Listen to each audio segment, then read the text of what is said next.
अग्निना दह्यमानस्तु शत्रुमध्ये गतो रणे विषमे दुर्गे चैव भयार्ता शरणं गताः न तेषां जायते किञ्चिदशुभं रणसङ्कटे नापदं तस्य पश्यामि शोकदुःखभयं न हि यैस्तु भक्त्या स्मृता नूनं तेषां सिद्धिः प्रजायते ये त्वां स्मरन्ति देवेशि रक्षसेता न संशयः प्रेतसंस्था तु चामुण्डा वाराही महिषासना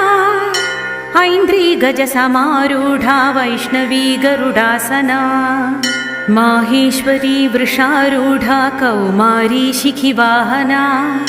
लक्ष्मी पद्मासना देवी पद्महस्ता हरिप्रिया श्वेत